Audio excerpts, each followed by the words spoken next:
So experiment number 10 in higher surveying discuss about locating the column position in the field. So this is one of the direct related experiment to the practical conditions, right? So just imagine we have a side boundary of some distance. We usually take 30 feet into 40 feet. This is our side boundary. Naturally, we don't have any borders when we start our construction.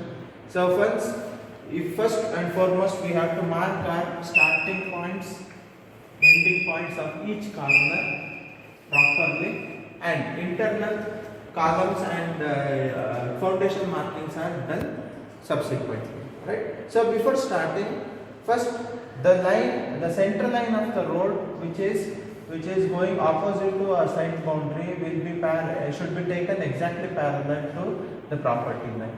So first and foremost, what we have to do, we have to set the theodolite exactly on the center point of the road, and we have to measure the distance right and keep the ranging rod at 30 feet. One ranging rod was kept and the orientation was taken through the theodolite.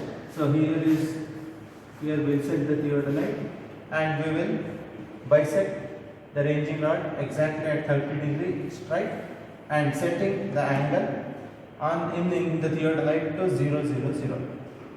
Once this point is obtained, so we will orient towards its perpendicular. We will turn the theodolite angle to 90 degree and first taking some offset distance from the road, first we will fix the point A. Similarly, we will shift the point here.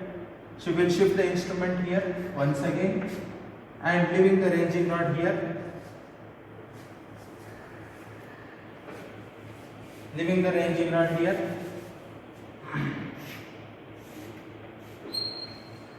Leaving the ranging rod here, we will shift the instrument at next point what we have marked, and again the same procedure, setting it to 0 and rotating it to 90 degree, we will mark the point P.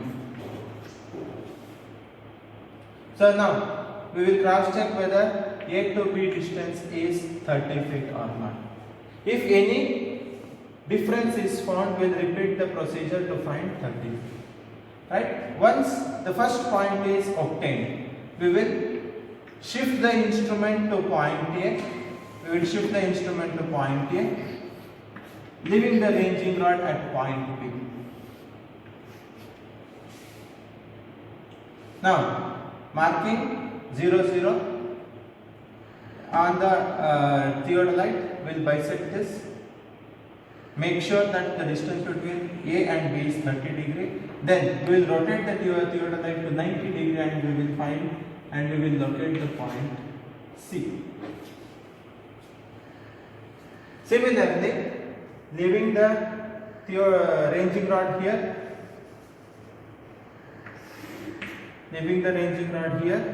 at point A, shifting the instrument at point B,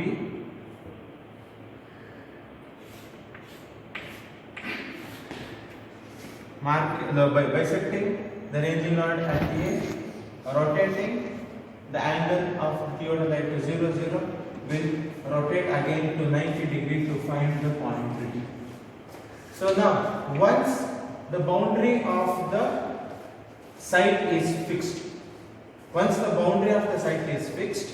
right, we will mark the outer boundary by using line powder.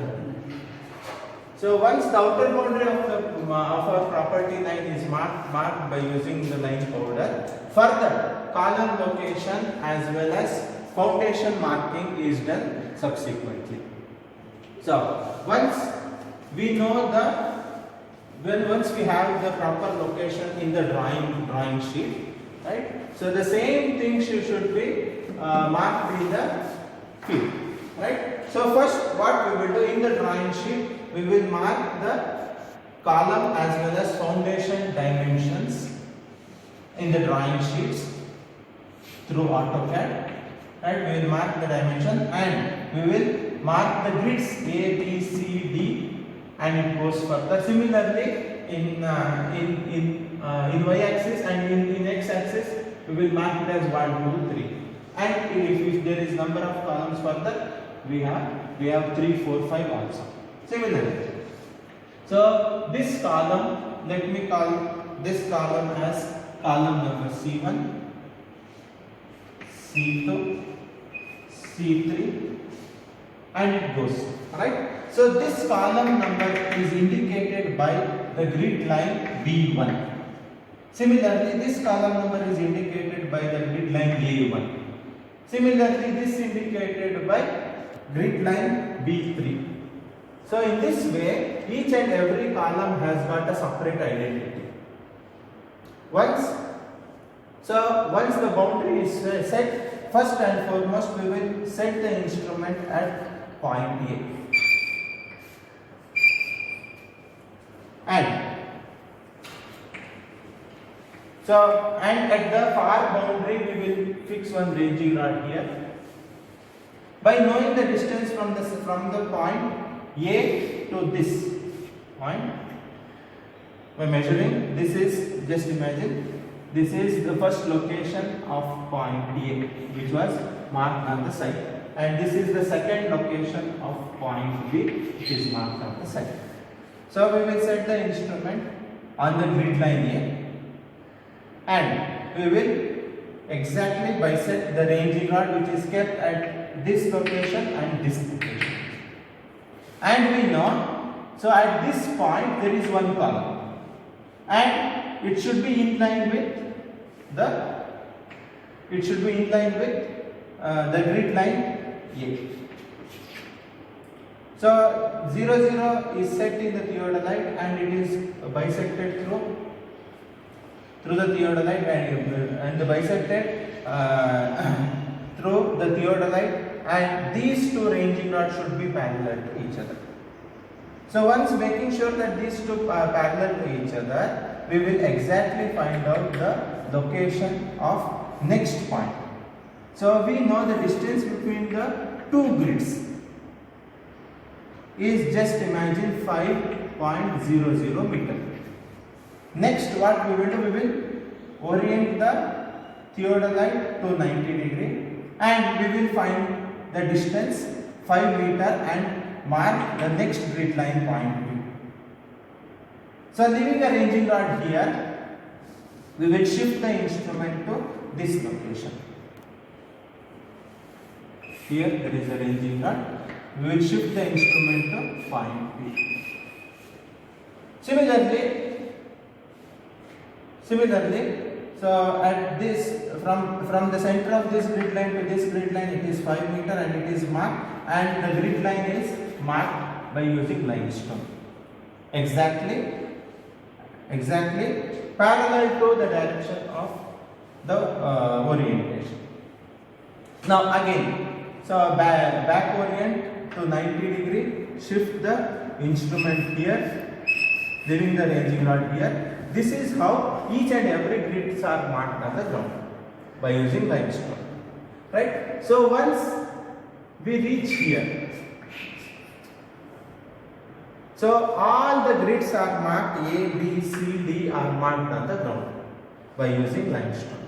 Similarly, we know the distance between the grid line C and D as some distance, right? So once we set the theodolite here, we will back orient and see all the lines are perpendicular again. Now, again, so keeping the instrument here on this point, find out the grid line, or you can keep the instrument here once again and locate next grid line 2 and 3. Similarly in this manner. The point of intersection of each grid line is the location of the column, what we have identified through our drawings, right? So this is how we can plot the column as well as foundation we can plot the column location as surrounding we can mark the foundation through limestone, right? Further, we may call the excavation team to excavate for the foundation, and further construction of the columns can be conducted. So this experiment will help us to understand the exact location of columns as well as foundation practically. Thank you very much.